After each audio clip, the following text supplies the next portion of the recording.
JuDon, it's so good to see you. Thanks for coming on the Biscuit Blitz with me today. Thanks for having me. It's always a joy to see you.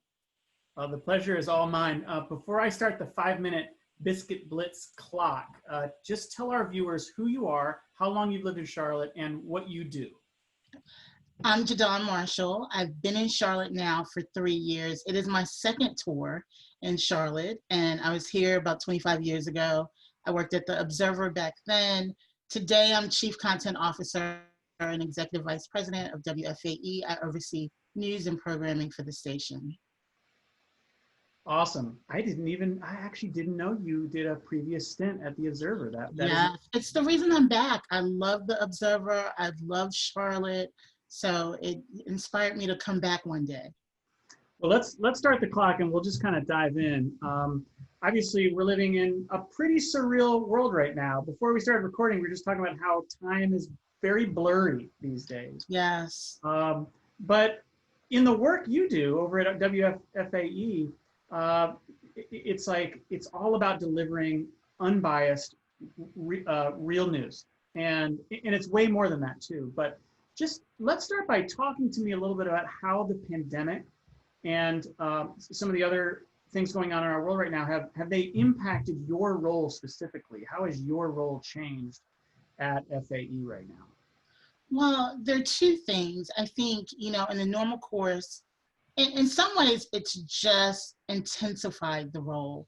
It hasn't really changed it. In the normal course of work, I would be thinking about what's on our air, thinking about the stories that we cover, as well as trying to find financial support for those endeavors. So a lot of grant writing. What the pandemic did was sort of put some laser focuses on some areas. So I don't know if you and your audience know this, but we're now going to be doing a collaboration with Q City Metro and La Noticia and Charlotte Ledger to focus on the economic recovery coming out of the pandemic. We think this story, when the pandemic fades, the health piece of it, the economic implications, especially for communities of color, are going to be felt for a long time. So we wanted to be in a position to cover that. So it made us kind of shift our gaze to where we were going after funding, to think specifically, how do we serve the community in this moment? Well, those are great partners, and we love collaborating with Ledger as well and some of those others. So that seems like a really great and worthwhile partnership that you all are embarking upon there. One of the things I love about the work you're doing at FAE and the station in general is that you really embrace new platforms, emerging platforms, the sort of digital present and digital future. Talk to us a little bit more about how FAE is expanding its platform, and how have the events of 2020 influenced those efforts or not? Yeah, so, we really got into digital around 3 years ago when I arrived. Part of me joining WFAE is because they wanted to really shift from just being traditional broadcast with a digital presence to really embracing virtual communities and platforms on its own terms. And so we've done a lot of work there. We believe in sort of having multiple touch points, right? So we're on air, we're on the web, and we're in person with folks. The in-person has really taken a shift for us, as with other people who do lots of events. People know us for our public conversations. We were doing a lot of workshops, podcast training in the community at the local library. And so we've had to shift all of that to virtual. And in some ways, so here's the upside of it. It's allowed more people to access what we do when we do those things. So instead of having to virtually go to a location or physically go to a location, think about childcare, think about the cost of getting there. Now you can jump online, between homework and dinner and all those other things people were juggling, and take advantage of those opportunities. So we see some upside to being virtual in some cases. We miss being in person with people, but we are trying to use this opportunity to extend our brand in different ways. Yeah, we definitely have been fully entrenched in that reality as well. I mean, as an organization that does a lot of live events, Creative Mornings. In fact, we were even working, with you and WFAE on this sort of live pilot of the Queen City Quiz Show event. Yeah. We've had to put a pin in until all this blows over. One of the things I love about FAE is your tagline. You're live, you're local, and that's just part of it. But I'm not going to try to do it verbatim. But we're in the midst of global shifting happening. There's a global pandemic. There's a global, the rise of the national and international Black Lives Matter movement is happening. Those are global things that are happening, but talk to us about why local programming is so vital during global shifts like this. So my background is I worked in national news, right? I was at the Washington Post for 17 years, running coverage through their digital operation there. And, you know, and I really wanted to come back to local because I think whether it's happening around the world or nationally, all news is local to some extent, right? You know, the things that we hear affect the way that we live and think about our communities and our role in those communities. So, you know, with those issues, we have been looking at issues of equity and upward mobility for the last several years here in Charlotte.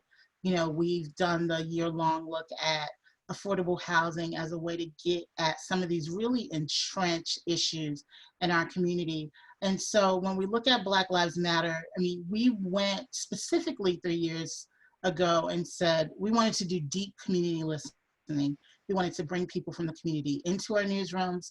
We wanted to do more public conversations about issues that were affecting different segments of our community.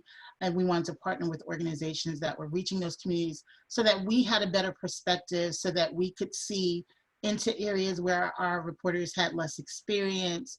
And so we could hear from authentic voices. So a lot of the issues that came out of the most recent Black Lives Matter protests weren't the first time that we were hearing those things, right? Like, and if you're Black in this country, it's definitely not the first time you've experienced those things. So we've just really tried to focus a long term on how do we approach and cover those issues? How can we be better as a community partner to responding to the issues that people really want to talk about here?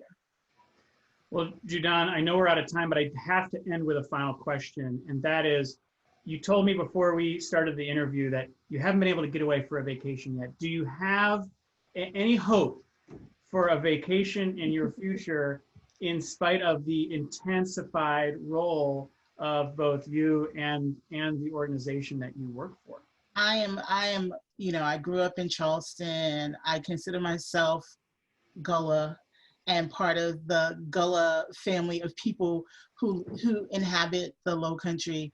And so I am trying hard to get back to my hometown of Charleston and spend some time, you know, on the coast there, on the beach, you know, just soaking in the atmosphere and the richness of the people of that area. So you have more than earned a getaway back to your stomping grounds. And so I do wish you great luck in being able to carve out some time for yourself. And thank you for all the work you're doing in the community. We love being in partnership with WFAE and with you and your team. And so we're grateful for the value that you bring to Charlotte and the region every day. And thanks for carving out a few minutes to do the Biscuit Blitz with me today too. Well, thank you. And thank you and Tim for the work that you do. I think it's important to lift up the creatives here. There's so many amazing people, so many amazing things happening here. I'm glad there's a platform for them. It's a calling and we're honored to do it. Thanks so much, JuDon. Talk to you soon.